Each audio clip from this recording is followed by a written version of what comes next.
नमस्कार, यो हो समाचारमा स्वागत छ। म दिपेश घिमिरे। म राधा ढुङ्गाना। सुरु गरौँ अहिलेसम्मका प्रमुख समाचारबाट।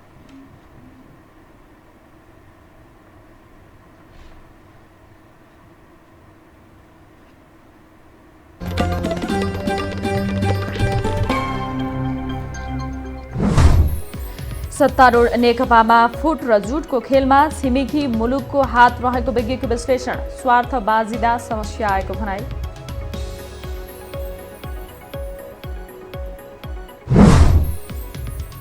नेकपा कुनै हालतमा नफुट्ने उपाध्यक्ष गौतमको दावी।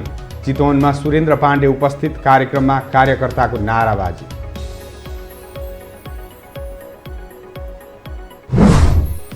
भारत र चीनबाट उच्च स्तरीय भ्रमणको प्रतिस्पर्धा। नेपालले आफ्नो हित अनुकूल बनाउन सक्नुपर्ने विज्ञको भनाई।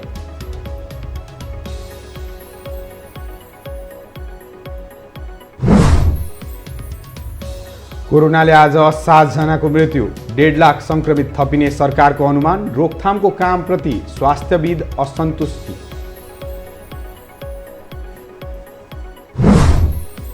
र इङ्ग्लिस प्रिमियर लिगमा आज दुई ठूला क्लब सिटी र टोटनह्याम भिड्ने। अर्को खेलमा एस्टन विलाले ब्राइटनको सामना गर्ने।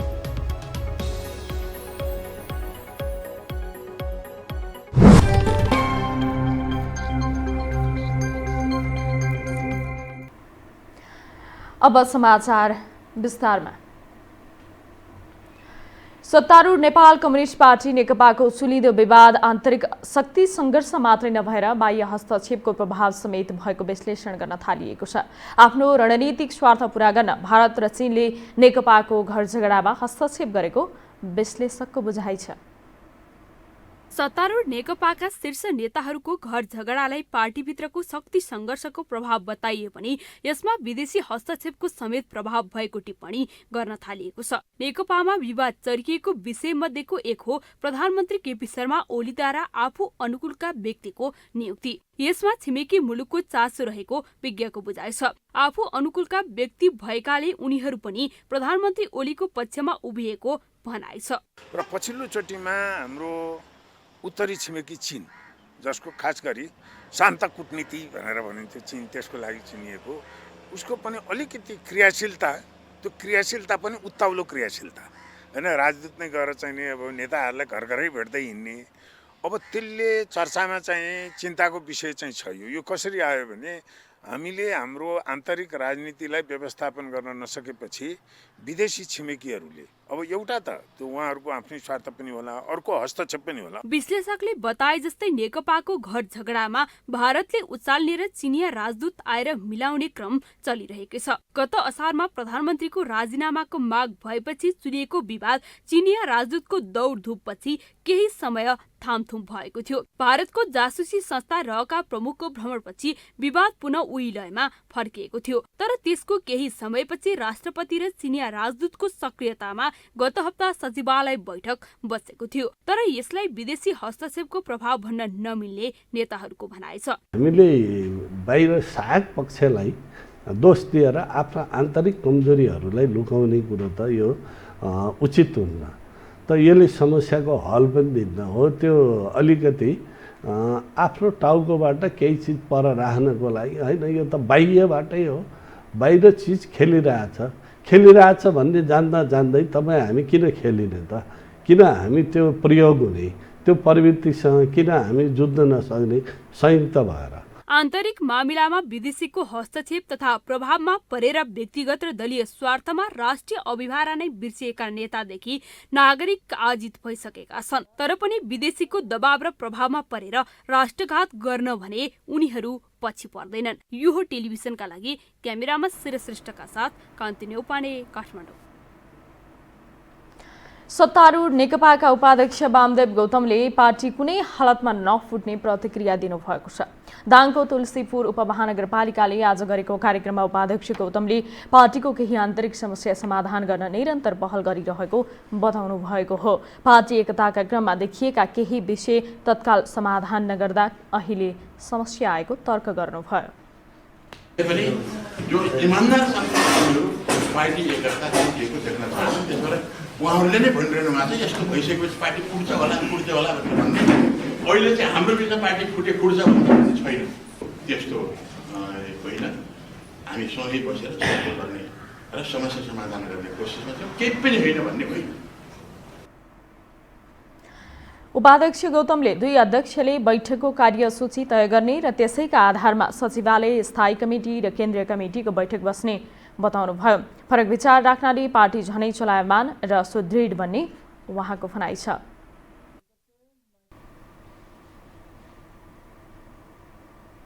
अब बाँकी समाचार। सत्तारूढ नेपाल कम्युनिस्ट पार्टी नेकपा भित्रको विवाद तल्लो तहसम्म देखिएको छ। चितवनमा स्थायी समिति सदस्य सुरेन्द्र पाण्डे सहभागी कार्यक्रममा प्रधानमन्त्री ओली पक्षका कार्यकर्ताले नाराबाजी गरेका हुन्। यसैबीच नेकपाका वरिष्ठ नेता माधव कुमार नेपालले नेता पाण्डेमाथि अभद्र व्यवहार भएको भन्दै घटनाको भत्सना गर्नुभएको छ।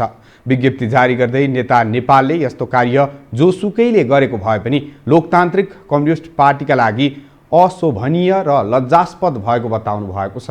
अर्का वरिष्ठ नेता झलनाथ खनालले पनि घटनाप्रति आपत्ति जनाउनु भएको छ। छिमेकी मुलुक भारत र चीनबाट एकपछि अर्को उच्चस्तरीय भ्रमणमा प्रतिस्पर्धा चल्न थालेको छ। विज्ञ भने भ्रमण सकारात्मक भए पनि उनीहरूको भित्री रणनीतितर्फ सचेत हुनुपर्ने बताउँछन्। छिमेकीको भ्रमणका क्रममा राष्ट्रिय हित अनुकूलका विषय उठाउन उनीहरू सुझाव दिन्छन्। एक रिपोर्ट। मुलुकमा राजनीतिक तरलताका बीच छिमेकी मुलुकबाट एकपछि अर्को गर्दै उच्चस्तरीय कूटनीतिक भ्रमण हुन थालेको छ। भारतको गुप्तचर संस्था रका प्रमुख र सेनाध्यक्षको भ्रमण सम्पन्न गरेको 1 महिना अवधिमै चीनिया पक्षबाट पनि उच्चस्तरीय भ्रमणको सुरुवात हुँदैछ। यता भारतका विदेश सचिव पनि नेपाल आउँदैछन्। एक देशपछि अर्को देशबाट हुन लागेको भ्रमण प्रतिस्पर्धात्मक देखिएको विज्ञको विश्लेषण छ। प्रतिस्पर्धात्मक अवश्य छ, नराजिकन भन्ने हो भने, तर चाहिँ के छ भन्दाखेरि एकतर्फीको सबै क्रम चल्ने, अर्कोले चासै नराख्ने भन्ने कुरा अब हुन नसक्ने त्यो देखियो। यसैले मलाई लाग्छ अमेरिकामा नयाँ राष्ट्रपतिले बहाली गरिसकेपछि अमेरिकाको पनि उच्चस्तरीय भ्रमण हुन्छ होला भन्ने मलाई लाग्छ। यसैले नेपालले सबैसँग सम्बन्ध बढाउनु राम्रो छ। चीनिया रक्षा मन्त्रीको भ्रमणका क्रममा मुलुकको हित अनुकूलका एजेन्डा र राष्ट्रपति सी जिनपिङको भ्रमणका क्रममा उठेका एजेन्डा कार्यान्वयनको विषय उठ्नुपर्ने विज्ञ बताउँछन्। तर सुरक्षाको विषय, असंलग्न परराष्ट्र नीति, पञ्चशलको सिद्धान्त, राष्ट्रिय हित र स्वार्थलाई केन्द्रमा राखेर मात्रै सम्झौता गर्न उनीहरूको सुझाव छ। रणनीतिक त्यो स्वायत्तता एक्सरसाइज गर्नको निम्ति ऊ काबिल छ। त्यसै गरेर नेपाल पनि आफ्नो रणनीतिक स्वायत्तता एक्सरसाइज गर्नको निम्ति काबिल छ। हामीलाई कसैको बैशाखी टेक्नु छैन र हामी पनि ठान्दैनौँ कि भारत कसैको बैशाखी टेकेर यो काम गरिरहेछ हामी भनिराख्नु। हामी त्यो हदसम्म जाँदैनौँ। कुरो के हो भने त्यो बाबु साहेब मेन्टालिटी छ नि, आफू मात्रै बहादुर, बाँकी सबै कायर हुन्छन्, लाची हुन्छन्, बहादुर हुन्छन्, विवेक हुँदैन भन्ने अलारले सोच्ने त्यो मनोवृत्ति हो। त्यो मनोवृत्ति हामीसँग छैन। नेपालीहरू कमजोर होला, गरिब होला, सानो होला, हैन, तर हामी भावनामा कमजोर होइन। चीनिया रक्षा मन्त्री र भारतका विदेश सचिवको आसन्न भ्रमणमा राष्ट्रिय हित र सीमाका विषयलाई पनि नेपाली पक्षले जोडका साथ उठाउनु पर्ने देखिएको छ। सरोकारवाला भने विदेशका उच्चस्तरीय व्यक्तिले नेपाल भ्रमण गरेकोमा रमाउने बाहेक अन्य सम्भावना न्यून रहेको देख्छन्। तर दुई ठूला देशबाट एकपछि अर्को उच्चस्तरीय भ्रमणले कूटनीतिक सम्बन्धमा सुधार ल्याउने संकेत भने गरेको देखिन्छ। यो टेलिभिजनका लागि क्यामेरामा श्रेष्ठका साथ कान्ति न्यौपाने, काठमाडौँ। बाँकी छन् अहिलेलाई विश्राम।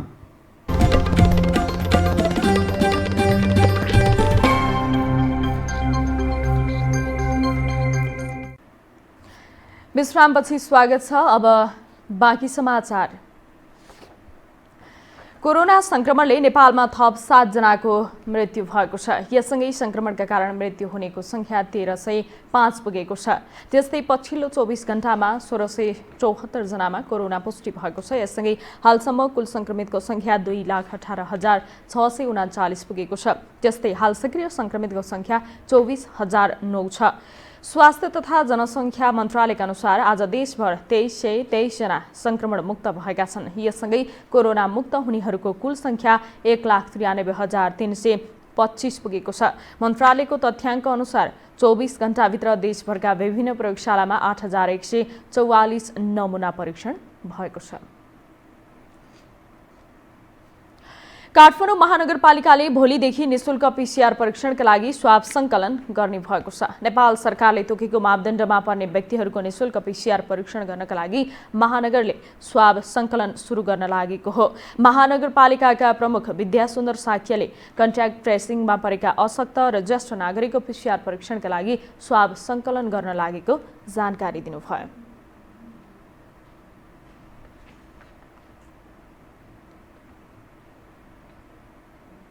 काठमाडौँ महानगरपालिकाले केही दिन अलिकति सुस्ताएको जस्तो हो।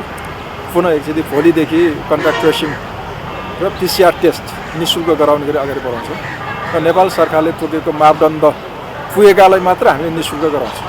त्यसको लागि नेपाल सरकारले भने जस्तै त्यसको सिम्टम देखेका र डाक्टरले चाहिँ सिफारिस गरेका र ज्येष्ठ नागरिकहरू र क्लोज कन्ट्याक्टमा परेकाहरूलाई मात्र अहिलेलाई पहिलो चरणमा गराउने गरेर सरकारले जुन मापदण्ड तोकेको छ। प्रमुख साक्यले उपत्यकामा पछिल्लो समय बढिरहेको कोरोना संक्रमणको चक्र तोड्न प्रभावकारी कदम चाल्नुपर्ने अवस्था आएको पनि बताउनुभयो। संक्रमित र यसका कारण ज्यान गुमाउनेको संख्या बढिरहँदा सरकार कोरोना संक्रमण नियन्त्रणमा प्रभावकारी काम गरिरहेको दावी गरिरहेको छ। तर विज्ञ भने सरकारको काम प्रभावकारी सन्तोषजनक नभएको भन्दै जोखिम झन बढेको बताइरहेका छन्। 8 महिनाको अवधिमा नेपालमा कुल संक्रमितको संख्या 2,18,639 पुगेको छ। यसमध्ये 1,93,325 संक्रमण मुक्त भएका छन्। 24,009 जना संक्रमित उपचाररत छन्। नेपालमा कोरोनाबाट मृत्यु हुनेको कुल संख्या 1,305 जना पुगेको छ। कोरोना संक्रमण तीव्र रूपमा फैलिरहँदा र मृतकको संख्या बढिरहँदा सरकारले पीसीआर परीक्षण भने घटाउँदै लगेको छ। स्वास्थ्य तथा जनसङ्ख्या मन्त्री भानुभक्त ढकालले अहिलेसम्म 16,50,000 जनाको परीक्षण भइसकेको दावी गर्छन्। करिब जेठसम्ममा हामीलाई नियन्त्रण गर्न सकिएला कि भन्ने अनुमानका साथ काम गरिएको थियो।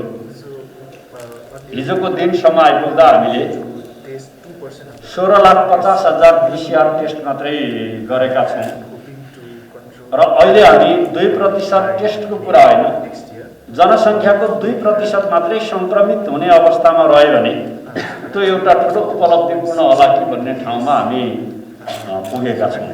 विज्ञ भने कोरोना संक्रमण र रोकथाममा सरकारले गरेको कामबाट सन्तुष्ट छैनन्।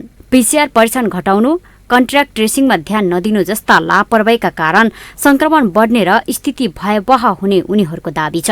अब यो चाहिँ अनि आधारभूत स्वास्थ्यभित्र पर्छ कि पर्दैन भनेर चाहिँ हाम्रो चाहिँ नेपाल सरकारले त्यति स्पष्ट साथ चाहिँ भनेको चाहिँ देखिँदैन। कोरोनाको चाहिँ यो नियन्त्रण अथवा यसको चाहिँ रोकथामबाट पन्छिन खोजे जस्तो देखिन्छ के।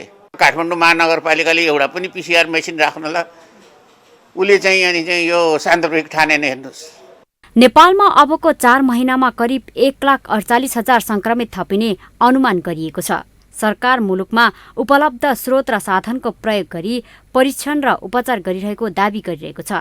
तर परीक्षणमा भइरहेको लापरवाहीले जोखिम अझै बढ्ने अनुमान गरिएको छ। यो हो टेलिभिजनका लागि लीलामाया ठटाल, काठमाडौँ।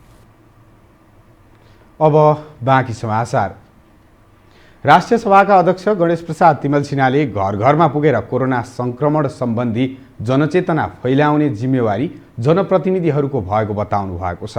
काठमाडौँमा आज आयोजित कार्यक्रममा अध्यक्ष तिमल सिन्हाले चुनावमा भोट माग्न पुगे जस्तै सचेतना फैलाउन सांसदहरू नागरिकको घर घरमा पुग्नुपर्ने बताउनु भएको हो। उहाँले राजनीतिक दलले कार्यकर्ता परिचालन गरी गाउँ गाउँमा सचेतना फैलाउनु पर्ने धारणा राख्नुभयो।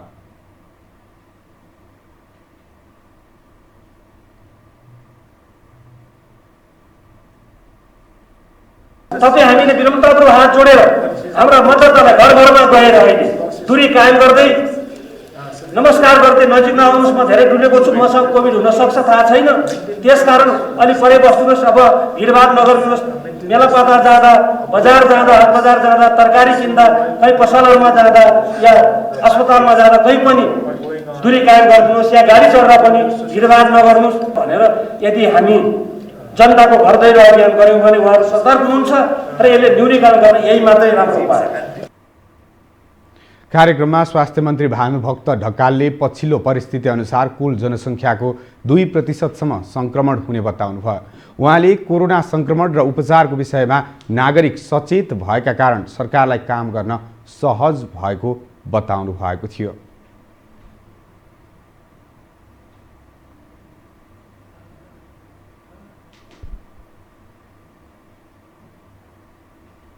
नारायणहिटी दरबार सङ्ग्रहालयभित्र रहेको तत्कालीन राजा वीरेन्द्र शाहको निजी निवास श्री सदन सर्वसाधारणका लागि खुला गरिएको छ।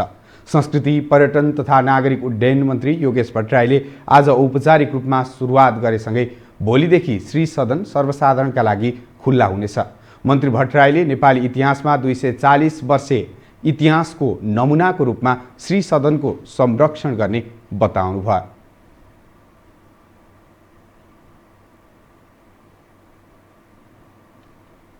नेपाली मात्रै होइन कि विदेशी विश्वविद्यालयहरूबाट समेत अध्ययन र अनुसन्धान गर्नेहरूको लागि यो एउटा महत्त्वपूर्ण सामग्री प्रदान भएको छ भन्ने मलाई लाग्छ। र यो नेपालको 240 वर्षको शाहवंशको इतिहासको एउटा साक्षात नमुनाको रूपमा हामीले यसलाई संरक्षण गर्नेछौँ।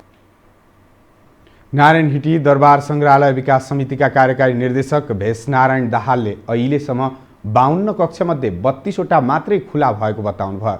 श्री सदन खुला गरिएसँगै मोटर ग्यारेजमा हिटलरले वीरेन्द्रलाई उपहार स्वरूप दिएको गाडी पनि प्रदर्शनमा राखिएको छ। त्यस्तै तत्कालीन राजा त्रिभुवन, महेन्द्र र वीरेन्द्रले चढ्ने गाडी र वीरेन्द्रले प्रयोग गरेको हेलिकप्टर र हवाईजहाज पनि अवलोकनका लागि खुला गरिएको छ। हामीसँग अन्तर्राष्ट्रिय र खेल समाचार अझै बाँकी छन्। अहिलेलाई विश्राम।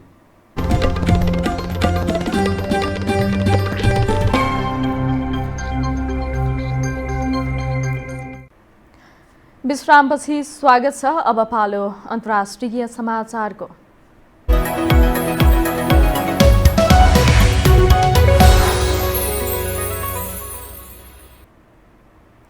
विश्वभर कोरोना संक्रमितको संख्या 5,78,00,000 नागेको छ। संक्रमित मध्ये 13,76,000 भन्दा धेरैको ज्यान गएको छ।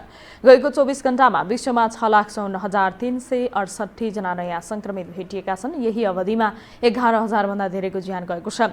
विश्वमा 4 करोड भन्दा धेरै मानिस कोरोना संक्रमणबाट मुक्त भएका छन्। अहिलेसम्म 4,93,000 भन्दा धेरैले कोरोनालाई जितेका छन्। कोरोनाका कारण सबैभन्दा धेरै अमेरिका प्रभावित छ। अमेरिकामा 1,22,00,000 भन्दा धेरै संक्रमित छन्। त्यहाँ अहिलेसम्म 2,60,240 जना भन्दा बढीको ज्यान गइसकेको छ। छिमेकी मुलुक भारतमा 90 लाख भन्दा धेरै संक्रमित हुँदा 1,32,000 भन्दा धेरैको ज्यान गएको छ। अब पालो खेल समाचारको।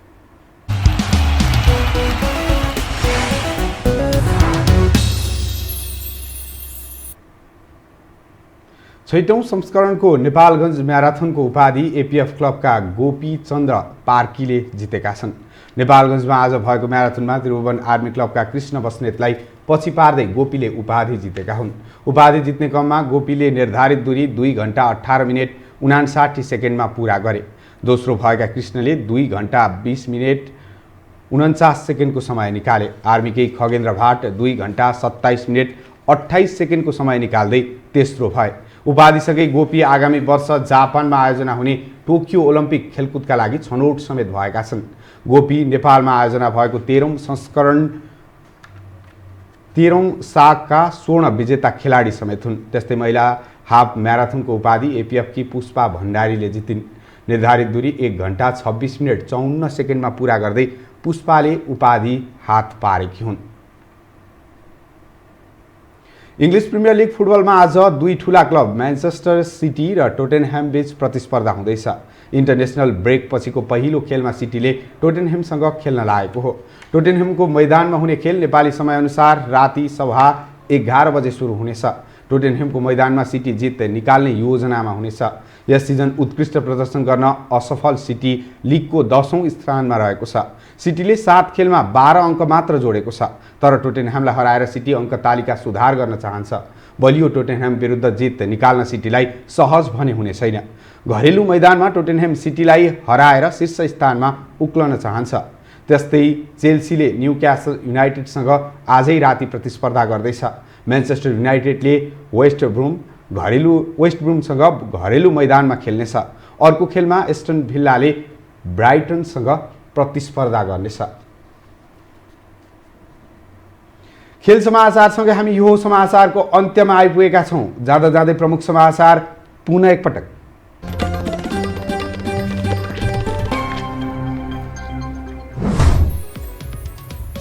सत्तारूढ नेकपामा फुट र जुटको खेलमा छिमेकी मुलुकको हात रहेको विज्ञको विश्लेषण। स्वार्थ बाँझिदा समस्या आएको भनाए।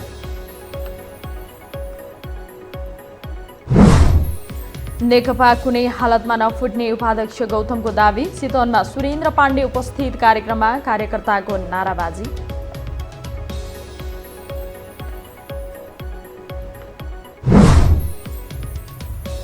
भारत र चीनबाट उच्चस्तरीय भ्रमणको प्रतिस्पर्धा। नेपालले आफ्नो हित अनुकूल बनाउन सक्नुपर्ने विज्ञको भनाए।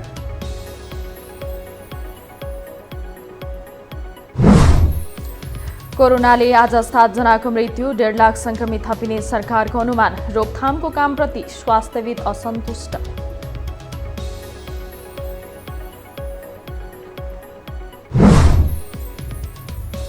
र इङ्ग्लिस प्रिमियर लिगमा आज 2 ठूला क्लब सिटी र टोटेनह्याम भिड्ने। अर्को खेलमा एस्टन भिल्लाले ब्राइटनको सामना गर्ने।